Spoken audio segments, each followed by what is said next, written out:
Hello, good afternoon.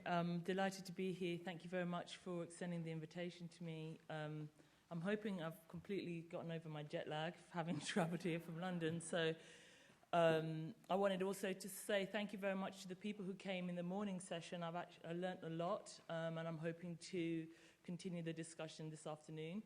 I've changed the title of my talk slightly. This one hopefully suggests much more of a discussion with the audience and a collective thinking through some of these issues. So today I'm going to be talking about thinking through ideas around race, gender and socioeconomic status in building systems and structures. Okay, so data is often depicted as being objective and value-free. I don't really need to say that actually sometimes it's not, but I thought I'd start with that as a starting point. We often think about bias in the way that data is interpreted, but we often don't think enough about how it's constructed and built. And this extends also to the way that systems are constructed and built. So categories and ideas in the design of data can exclude groups, include controversial concepts, as well as shaping outcomes. And that's really what I want to talk a bit about today. Okay, so bear with me here, because I'm going to talk a bit about architecture, but you're going to see how it's really, really relevant, hopefully. So since the 1970s, there's been a growing body of work and literature from the feminist movement, which has constructed a critique around architecture. And I suppose the way of summarizing that critique is that the way that certain infrastructure and public spaces are built, they're built with an imagination of a certain user, a certain person in mind. And that imagination and the ideas around how things are constructed then shape and produce structures which seemingly are inanimate and objective, but shape people's experiences of those things, right? So, for example, feminist critique of architecture has spent a lot of time looking at public toilets and the number of toilets in buildings and where those toilets are. I work at the University of Oxford, which is a place that was built long before they thought about women academics working there. So sometimes you've got to really think about your day when you're working in certain places. Any of you who've been pregnant will also know that if you're heavily pregnant, where you can go, if there are no public toilets there, can really shape your experience of a space, right? So the imagined user is really important in shaping people's relationship to that space. What's also really interesting from the feminist critique of architecture is that once something is built, the individual can't really complain or push back against that system. So if I come here and I'm disabled and I want to get to the podium, there mightn't be anywhere for me to get to that shapes my experience of this space, but more importantly, who exactly do I complain to that can do something about that in that moment, because the structure is already there. And this is really important to think about some of these critiques when we're thinking about building systems.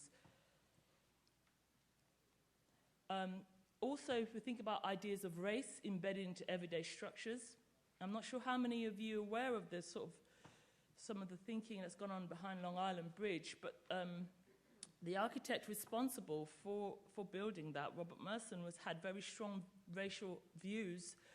They had very strong views about which racial groups should be using Long Island Beach in particular. So he constructed a bridge that was unusually low, which meant that buses couldn't get under it. Only people who owned cars could get under it. And the time when it was constructed, the majority of the people who owned cars were white. It meant that it excluded lots of the black and poor population from getting to Long Island Beach. Now, this is really important, again, thinking about how inanimate objects can actually shape and produce and construct things in a way that makes it a very difficult one to push back against it, because the bridge is there. Well, it's no longer there, but the bridge, once it's there, it's there. But also, if I was thinking about doing some social research on Long Island Beach, say I wanted to just find something out, it really doesn't matter how benevolent my particular views are. The fact that I'm doing my research on Long Island Beach means that the population there has already been constructed in such a way that in ways that I have no control over. So it's not only that these things exist and they have ideas embedded in them, they go on to produce certain types of social realities that are really important when we're thinking about how things are constructed. So that's one about race.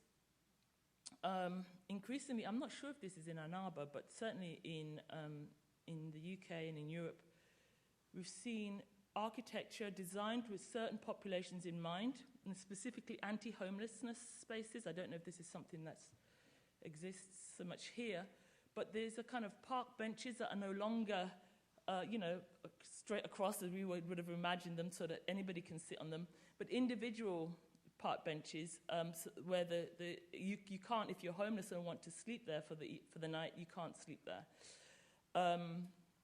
Again, these sorts of spikes. So the idea is that the infrastructure is designed to exclude certain types of people. And some of the critique of this has been it doesn't only exclude who you want it to exclude, it can often exclude other types of people too. So imagine that you've been told by your doctor that you need to do more exercise and you need to go to your local park, but you're actually very obese. How exactly are you expected to take a seat in this bench? It excludes other type of people. It extends beyond sometimes the group that it's supposed to exclude. So that actually, when we're thinking about how things are constructed, it's really important sometimes to think about what are the values and who is the imagined person that thing is designed for. So I'm going to talk a little bit about City of Quartz. I don't know how many of you have read this book or aware of it, but it's Mike Davis's kind of seminal work in 1990, where he actually spent a lot of time looking at the way that the Los Angeles was designed, and he presented this idea that actually Los Angeles is predominantly designed by powerful people interested in security, in making it safe. This idea about the construction of the public space as a fortress, where security became this unquestioning good. Who doesn't want to be secure? Who doesn't want to be safe, right? Turns out that some people are far more interested in that than others, and the people with the money construct a city in such a way to make sure that they're more safe than others.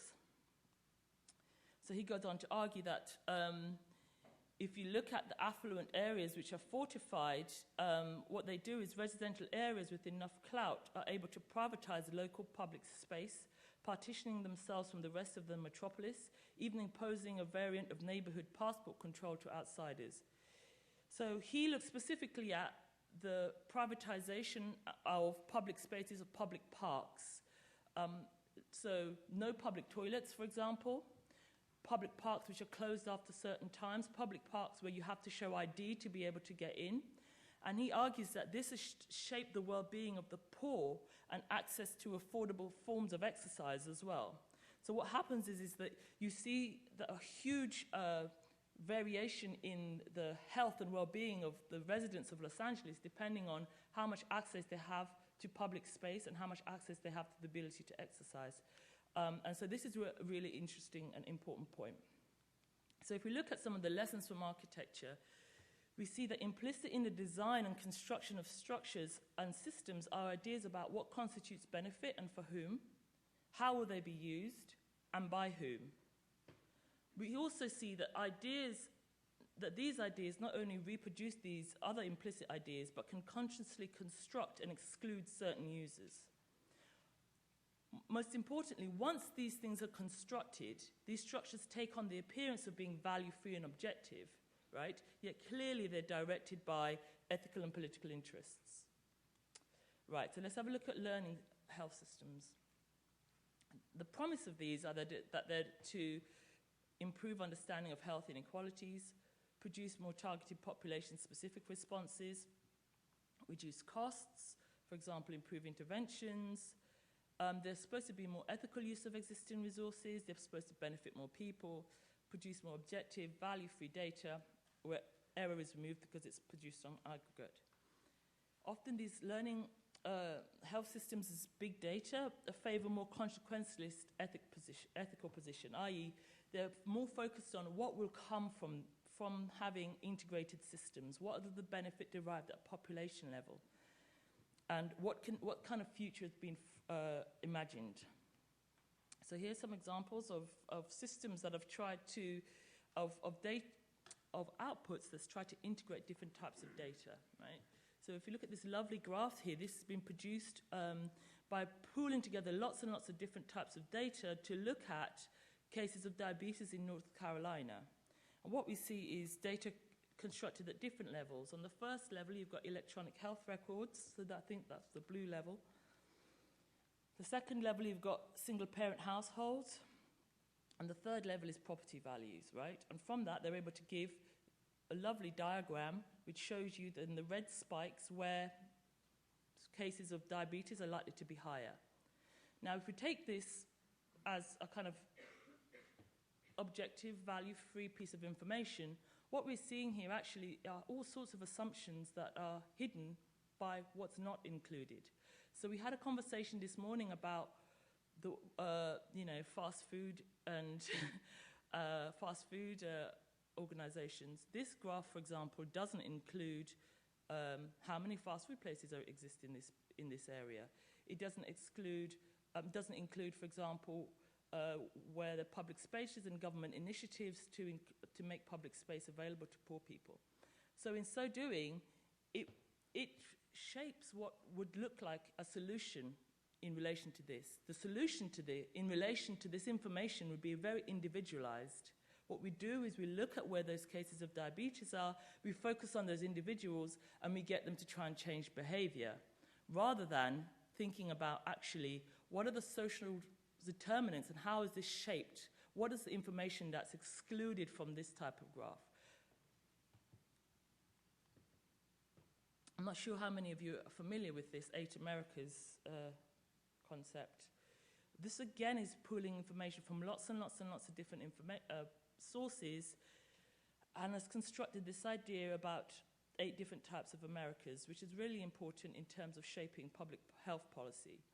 What's interesting about this is that since the 1970s, sociologists in particular have been really anti-including racial categories into analysis, saying that they're essentially pointless, and they're proxy for all sorts of things that really aren't important. What's been the concern has been this creeping back in of racial categories and data that's pooling together all different ideas of racial categories, where some of the concepts and reasons for having these racial categories mightn't be known.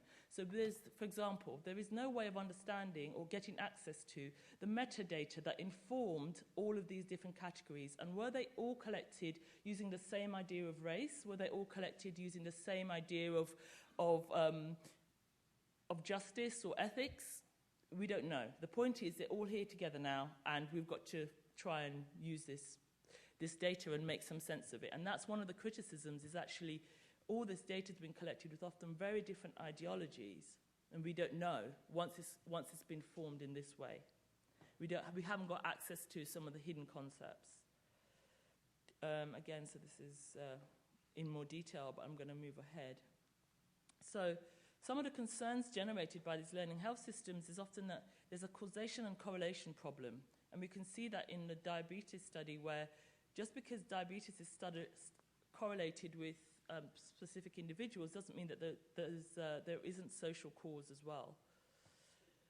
That sometimes these kind of big databases privilege certain types of data, specifically quantitative data, and specific types of approaches over other types of approaches, often presents as value-free and objective definitions of highly problematic characters that are still subject to debate.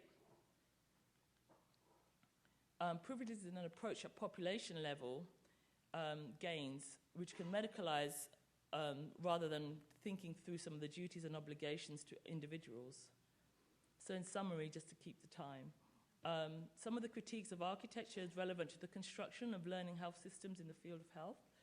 Ideas embedded in the development of categories, variables used to demonstrate relationships between one thing and another are really important, as well as the actual sources of the data.